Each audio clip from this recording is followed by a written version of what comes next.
నమస్తే అండి, welcome to me అదిరేటి రుచులు ఫుడ్ ఎక్స్ప్రెస్లో ఈరోజు కొత్తిమీర పులావ్ చేస్తే ఎలా ఉంటుందో చూద్దాం రండి. చాలా టేస్టీతో పాటు చాలా హెల్తీ కూడా.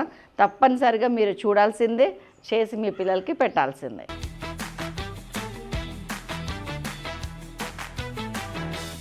సో దీన్ని కూడా అంతేనండి, చక్కగా ఒక గిన్నెలో సింపుల్గా చేసేసుకోవచ్చు. మనం ఏదైతే బిర్యానీ చేద్దాం అనుకుంటున్నామో అదే హండీలో ఒక 2-3 టీ స్పూన్స్ ఆయిల్ వేసుకోండి స్టార్టింగ్లో.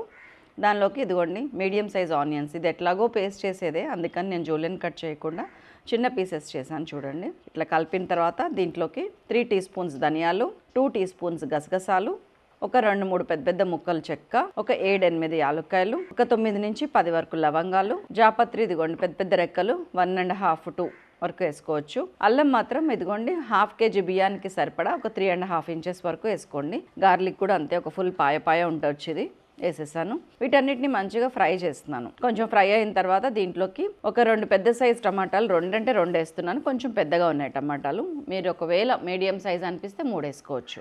దీంట్లోనే ఒక 7-8 పచ్చిమిరపకాయలు, కొత్తిమీర మాత్రం లాట్ ఆఫ్ కొత్తిమీర అండి. మొత్తం 2 కట్టలు కొత్తిమీర తీసుకుంటే నేను 1.5 ఇక్కడ వేసేస్తున్నా పేస్ట్లో. మిగతా 1/2 ఎక్కడ వేస్తా అనేది చెప్తాను మీకు. అండ్ మంచిగా కలపండి. ఒక 2-3 నిమిషాలు మూత పెట్టి కూడా ఉడకనివ్వండి, కలపండి. దీన్ని ఏం చేస్తారంటే కొంచెం పచ్చి కొబ్బరి మాత్రం యాడ్ చేసుకొని 3-4 టీ స్పూన్స్ పచ్చి కొబ్బరి యాడ్ చేసుకొని గ్రైండ్ చేసుకొని వచ్చేద్దాం. అయిపోయిందండి. ఇప్పుడు మళ్ళీ అదే పాట్లో మంచిగా 3 టేబుల్ స్పూన్స్ వరకు నెయ్యి తీసుకున్నాను, ఒక 3 టీ స్పూన్స్ ఆయిల్ తీసుకున్నాను.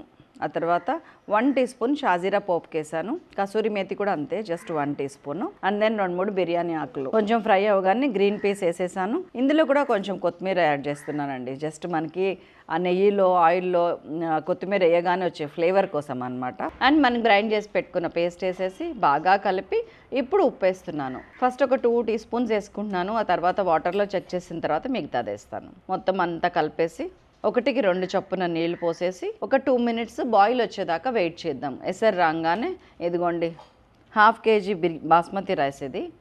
నేను దాదాపు 1 అవర్ నుంచి పెట్టుకున్నాను.